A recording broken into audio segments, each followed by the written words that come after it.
Because we're in this sermon series during Easter called Stop Running Scared, I've taken a special interest in a group called the Phobic Society of America. Phobic, of course, is fear. It's a group of people that just have all kinds of fears. So in 1980, they created the Phobic Society of America. I found out recently that the Phobic Society of America is having their annual conference this summer in Chicago. There are about 3,500 members of the Phobic Society of America, and so far only about 250 of the 3,500 are actually planning to attend this conference in Chicago this summer. 250 out of 3,500, that's not very good. You do the math, that's 7% of the membership. Why won't they go to Chicago? Oh, I'll tell you why they won't go to Chicago. I bet they're scared to death of Chicago crime, right? How about Chicago traffic? That's pretty scary. Chicago traffic toll booths cost you an arm and a leg.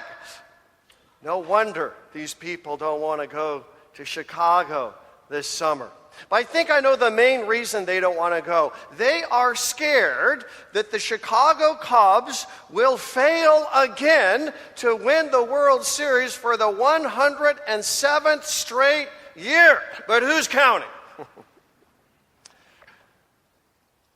If you were part of the Phobic Society of America, what would be your great fear? It's interesting to talk to people and see what they're running scared of, right? A good discussion starter. I've noticed that some people have fought in combat situations, but they're scared to death to go see a dentist. As some people climb cliffs, but they're scared to death to publicly speak. Some of you make very important business decisions every day, but that sound late at night, you're scared to death of that. You send your wife. But you know, when we think about running scared, there is a fear that grips all of us. There is a fear that we all have in common. And that would be the fear of what? The fear of failure. The fear of diving off the platform and hitting the water in a big, fat belly flop. Why is it? Why are we all scared of failure? Because as Americans, we idolize success, right? In America, anything less than number one is considered unacceptable. In America, the number one sin, in fact, in America, the unforgivable sin is what? Failure. You better not fail. Noble Doss knows all about that. In 1941, the University of Texas football team was number one in the nation. They were looking to go undefeated in conference play and finally earn a trip to the Rose Bowl. In 1941, to get to the Rose Bowl, the University of Texas Longhorns had to play and defeat conference rival, the Baylor Bears. The score was tied in the third quarter.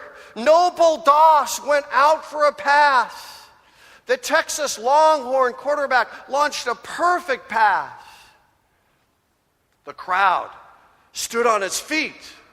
The only thing between Noble Doss and the end zone was 20 yards of green grass. Catch this and we win. Noble Doss dropped the ball.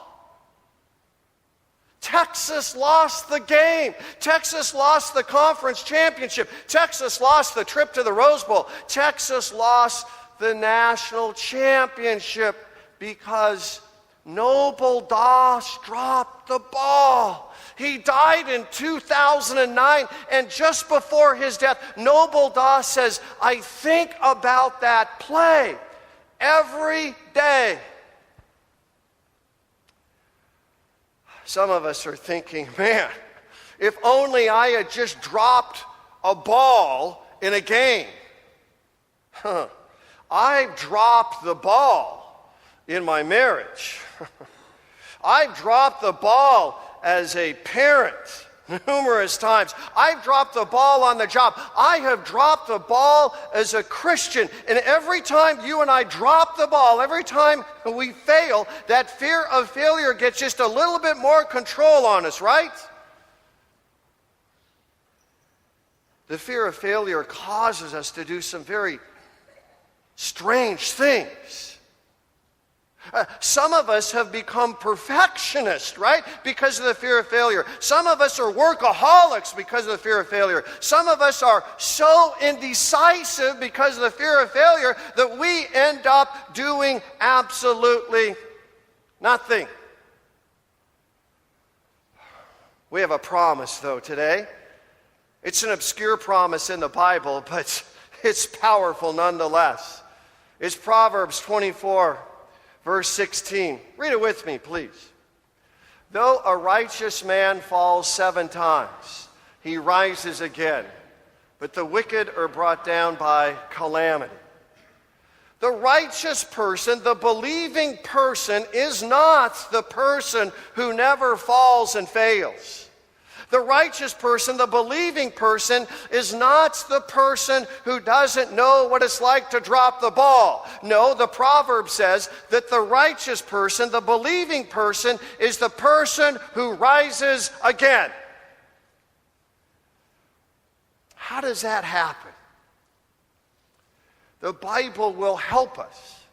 4 steps to overcoming the fear of failure and rising again.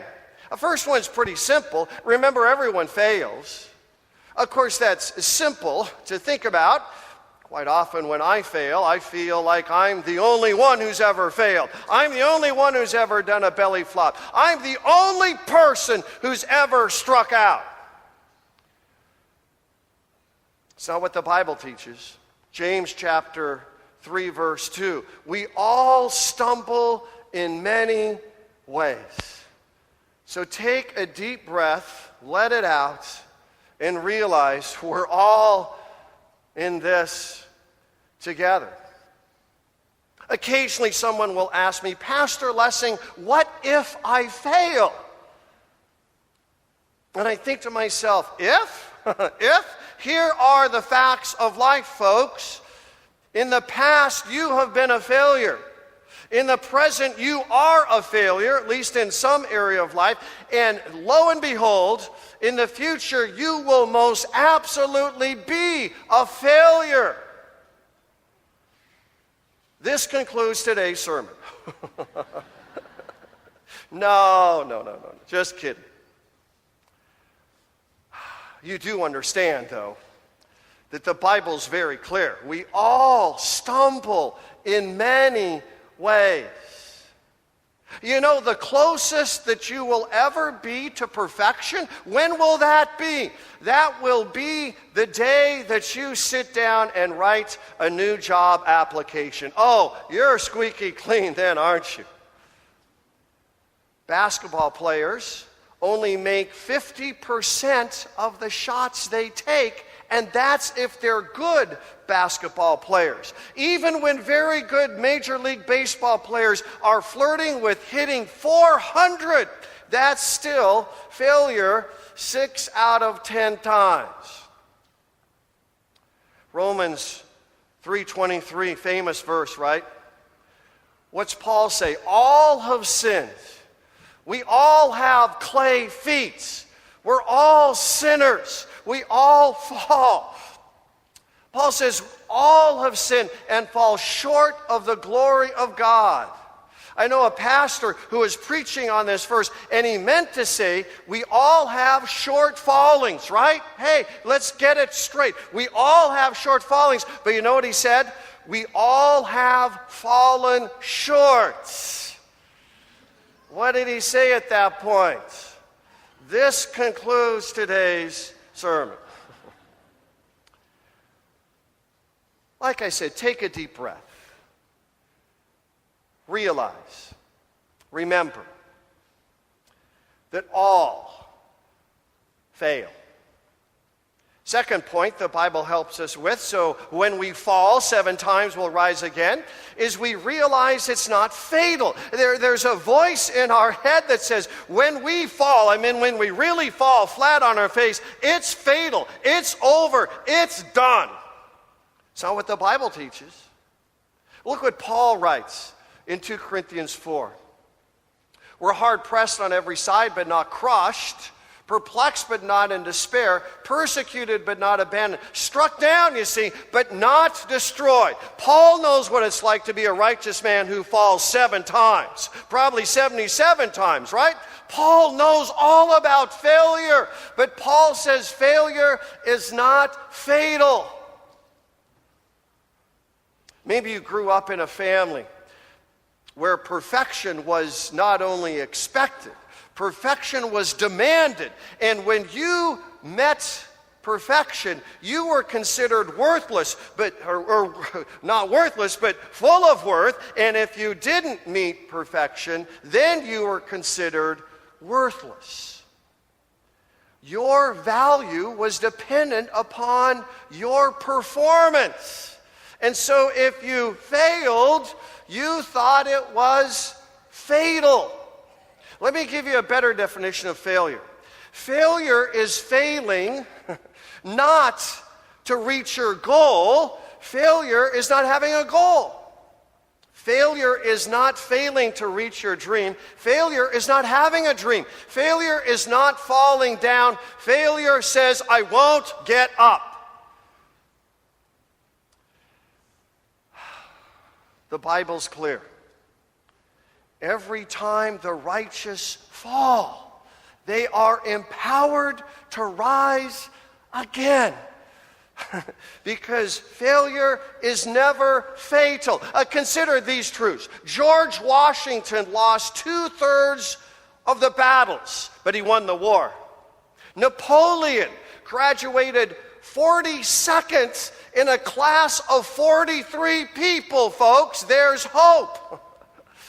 Babe Ruth struck out 1,330 times, but he hit 714 home runs. R.H. Macy tried to start Macy's department stores 4 times, and he failed all 4 times until, of course, the 5th try. If at first you don't succeed, it's no big deal.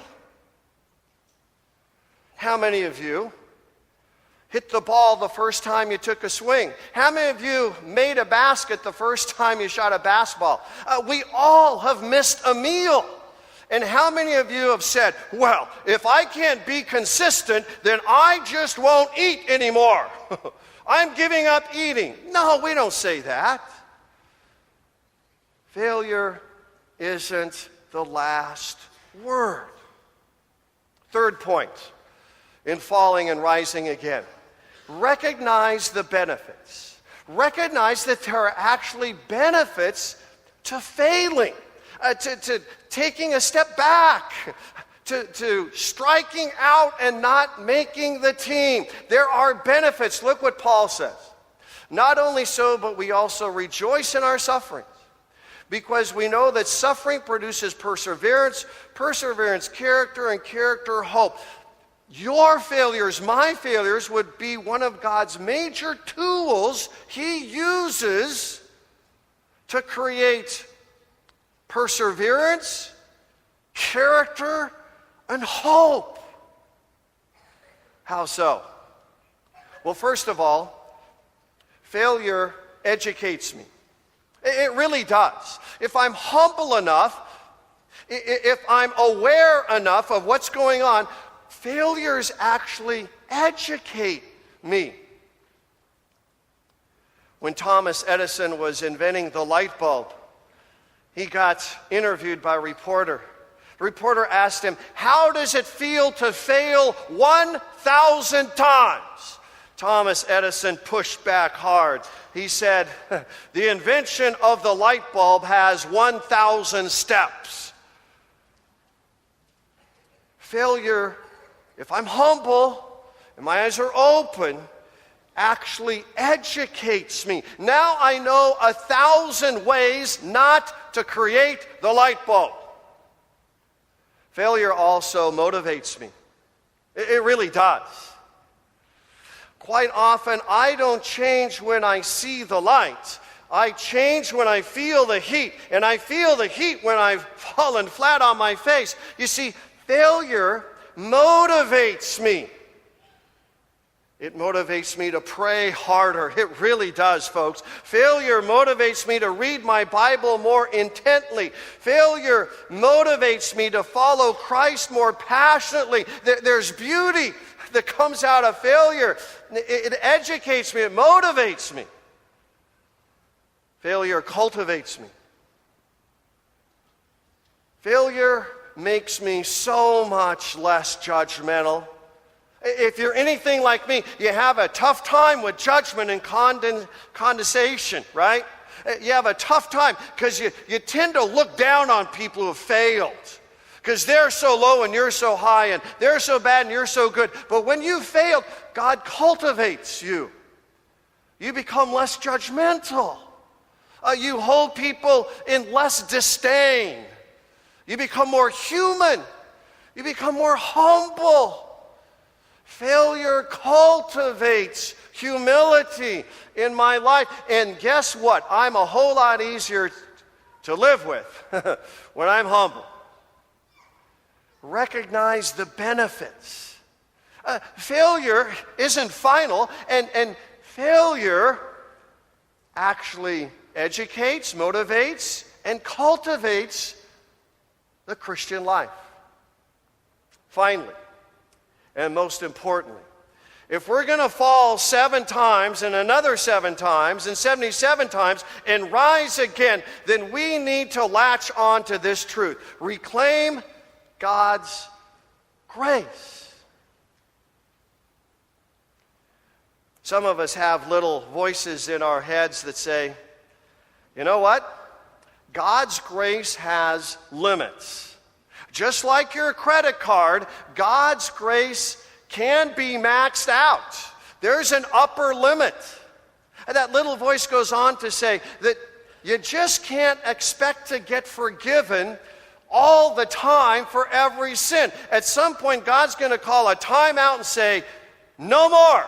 You reached your limit, you're done. The devil just loves this kind of logic, doesn't he? If he can get us to believe that God has limited grace, then when we fall, we won't rise again. Peter knows that little voice, doesn't he? Most of us know that on Maundy, Thursday, Peter had a chance to stand up for Jesus, and 3 times Peter denied the master. And then the rooster crowed, and the Bible says Peter went out and wept bitterly. Peter fell, and Peter fell hard. And Peter thought that God's grace had a limit. And then we come to our gospel reading today, right? John chapter 21:17. The 3rd time, this is Jesus speaking, he said to him, Simon, Simon Peter, the fisherman, Simon, son of John, do you love me? Question. Why does Jesus ask Peter 3 times if Peter loves him? Answer, since Peter denied Jesus 3 times, Jesus is asking him if he loves him 3 times in a way to fully and completely forgive Peter for all 3 times. That's what grace sounds like. This is what grace looks like Jesus falling. Yes, Jesus falling on the way of sorrows as he carries his crosspiece, and Simon of Cyrene comes along and takes the crosspiece because Jesus just keeps falling. Grace looks like Jesus falling again as Roman soldiers shove him to the ground, gamble away his garments, and put iron stakes into his hands and feet. A grace looks like Jesus falling again. Only this time he's falling into the arms of Joseph of Arimathea, and Jesus at this point on Good Friday is crucified, dead, and soon to be buried. But we have a promise today, folks. It's the Easter season, and what's the promise? Though a righteous man falls 7 times, he rises again. You want to see what a righteous man looks like? The perfect righteous man, the holy, innocent, righteous man, there he is. Jesus the Nazarene. Oh, he fell. He knows all about falling. But he rises again. Doesn't he? He rises again. The tomb is empty. There are eyewitnesses. There's a written record. And Easter is God's grace gone wild. From the empty tomb, grace is for you. Unending grace, abounding grace, eternal grace. Because the righteous man fell and he rises again for you.